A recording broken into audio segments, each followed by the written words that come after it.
Kaya-chan Isn't Scary is a recently released anime from the winter 2026 season that you probably haven't heard a lot about. And to be honest, it makes sense why most people are overlooking this show. We have an insane lineup of content being released in this current season. So a random, seemingly throwaway show about a psychic kindergartner isn't exactly what I'd call a standout series among these other titans. But let me tell you, this show seems good. Of all of the niche shows that I've subjected myself to recently, finding one that doesn't instill a profound sense of dread is, in itself, an accomplishment. But beyond that, finding a show with a unique premise that seems actually decent, a rare occurrence to say the least. So when episode 1 of Kaya-chan Isn't Scary left me feeling pleasantly surprised instead of seriously disappointed, I knew I had to talk about it. But let me take a step back for a second. Before I get too into why this show is good, let me give you a brief introduction of what Kaya-chan Isn't Scary is all about.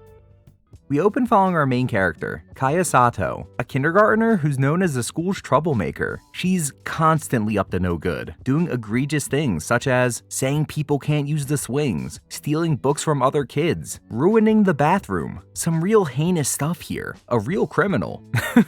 But as we find out very early on, the reason behind Kaya's strange behavior is due to the spirit she sees. Kaya is a psychic, and rather than being a bully, she's actually trying to protect those around her. But beyond warning them, just how is she protecting them? Oh, by straight beating them bitches down.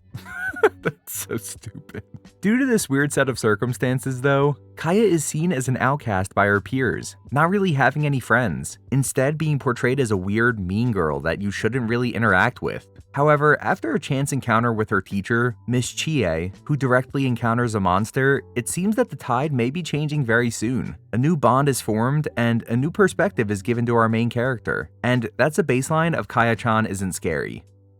With most of these new seasonal shows, I like to go in completely blind. Obviously, I can't filter out every little piece of information that may come my way, but generally speaking, I like a clean slate and a fresh perspective. And with this show specifically, I'm glad I had that, because at a surface level, a show about a psychic kindergartner is not necessarily my cup of tea. Frankly, it's something I would skip at a glance, but I'm glad I didn't. This show has an interesting and unique premise that's kind of reminiscent of Mob Psycho. You know, doesn't really show emotion, is a strong psychic, you get the gist. And obviously, you shouldn't expect the same level of depth out of a show such as this, but it's a feel-good watch that makes you want to see more.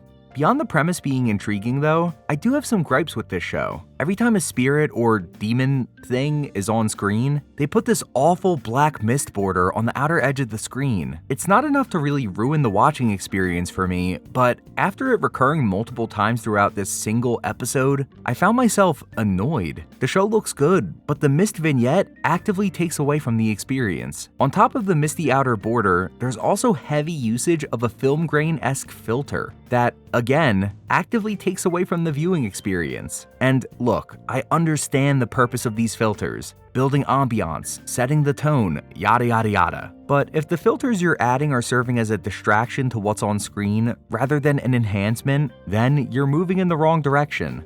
Is Kaya-chan Isn't Scary going to be a show that changes your life? Most definitely not. But will it be a show that scratches that niche slice of life / horror itch? Absolutely. This is not a series that's competing with the likes of Frieren, JJK, and Hell's Paradise, but it's a fun and refreshing series to watch when you want to sit back and just chill. The plot is interesting. There are points that were introduced in episode 1 that I want to see more of, and will probably keep coming back to see what happens. But with all of this being said, only a single episode has been released so far, so no matter what my opinion is right now, things can change very suddenly.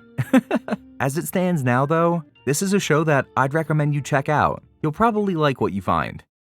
Hey everyone, I just want to say thank you if you made it this far into the video. I really appreciate it. Do you agree with my take that Kaya-chan Isn't Scary seems like a solid new series of the winter 2026 season? Or do you think it's one of the weaker shows being released? Let me know what you think in the comments down below. I read them all. Be sure to like and subscribe if you want to see more stuff like this. And as always, have a great day.